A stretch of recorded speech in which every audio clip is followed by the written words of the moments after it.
Children, this is the last exercise of chapter integrals. Properties of definite integrals we have already done, and the limits of the integral values defined from a to b. Suppose it is defined, we have done in the last video.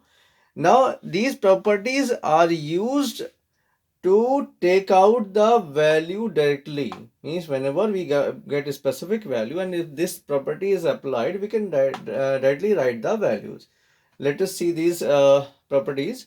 Suppose a to b integration is given, and fx will be equals to ft. Means suppose integration of a to b cos x dx is given to you, that can be changed to a to b limit cos t dt. Clear? Second property, a to b fx dx will be equals to minus when the limits are interchanged. Here it is a to b, here it is b to a. Suppose the limit is from 1 to 3. Now if the limits are interchanged from 3 to 1, the difference is what? We have to put negative sign here. Now suppose a to b limit is given, fx will be equals to a to c fx plus c to b fx dx. This is the condition, c should be between a to b. Let us go with this example for this property. Suppose 0 to 3 limit is given to you. We can write it like this: 0 to 1 fx dx plus 1 to 3. Means 0 to 3 can be distributed in from 0 to 2 and 2 to 3, or 0 to 1, 1 to 3. Property from a to b limit fx dx will be equals to, this can be written in this form also. Limits are added minus x. Both are equal. Now if limit 0 to a is given, we can write it like this also. These two properties are same. Here the limits are added minus x.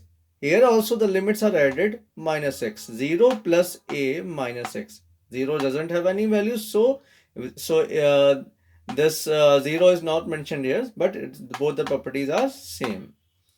0 to 2a, 0 to a plus 0 to a. Second case, we have to write 2a minus x. Both are equal. These two, the last two properties are very important. The questions are generally based on these two properties.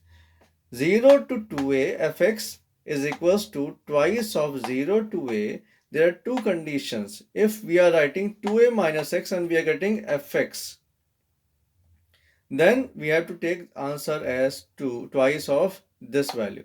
If the answer is coming like this, if we are putting the value 2a minus x and we are getting minus fx, in that case we can write the answer as 0. We will discuss with the example. Next property, minus a to plus a is given. Suppose minus a to plus a is given. Suppose minus 2 to plus 2, minus 3 to plus 3 is given. In that case, again the two properties are there. If fx is even, then we use this value. If fx is odd function, then the answer will be 0. Clear? How to find even or odd?